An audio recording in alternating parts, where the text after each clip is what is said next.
baik sebelum memulai pelajaran, alangkah baiknya kita memulai ice breaking.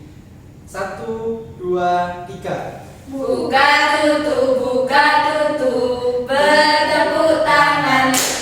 Buka tutup, tepuk tangan lagi. Digulung-gulung, sambil tersenyum gigi. Digulung-gulung, sambil tertawa. Ha-ha. 2 kali cepat lagi. Buka tutup, bertepuk tangan. Buka tutup, bertepuk tangan lagi.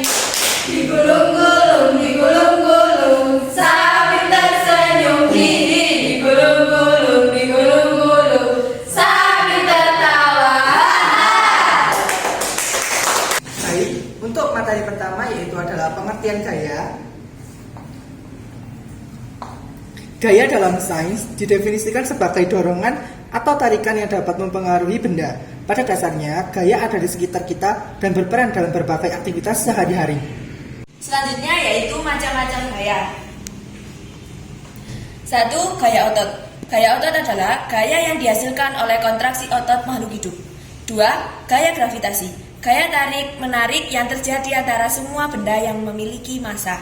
Yang ketiga, gaya gesek. Gaya gesek adalah gaya yang muncul akibat adanya sentuhan antara dua permukaan benda. Yang selanjutnya yaitu gaya magnet. Gaya magnet adalah gaya tarik-menarik atau tolak-menolak yang dihasilkan oleh magnet. Yang kelima, gaya listrik. Gaya listrik adalah gaya tarik-menarik atau tolak-menolak antara partikel bermuatan listrik. Yang keenam yaitu gaya pegas. Gaya pegas adalah gaya yang timbul akibat benda elastis seperti karet gelang atau bekas yang ditarik atau ditekan. Baik, selanjutnya ada contoh-contoh dari gaya. Yang pertama, ada gaya otot, yaitu memasukkan paku ke dalam tembok dan mendorong pintu. Yang kedua, ada gaya gravitasi, contohnya apel jatuh dari pohon, bulan mengorbit bumi. Yang ketiga, contoh dari gaya gesek, melambatkan sepeda dengan rem, lalu benda tergelincir di permukaan licin. Selanjutnya yaitu contoh dari macam-macam gaya. 4. Gaya magnet. Contohnya kulkas menempel di pintu karena magnet dan jarum kompas selalu menunjuk utara dan selatan. 5. Gaya listrik. Contohnya kipas angin berputar karena listrik dan blender yang dapat menghaluskan buah karena adanya listrik. 6. Gaya pegas.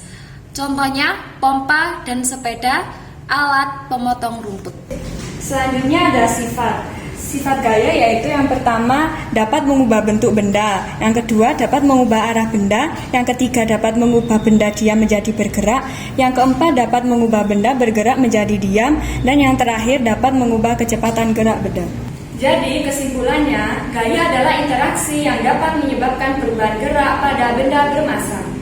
Gaya memiliki berbagai macam bentuk dan efek, dan kita dapat menemui gaya dalam kehidupan sehari-hari.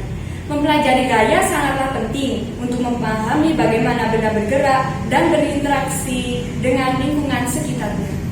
Baik, itu tadi adalah penjelasan tentang konsep dasar gaya dari kelompok 2. Bila ada kurang lebihnya, kami mohon maaf. Wassalamualaikum.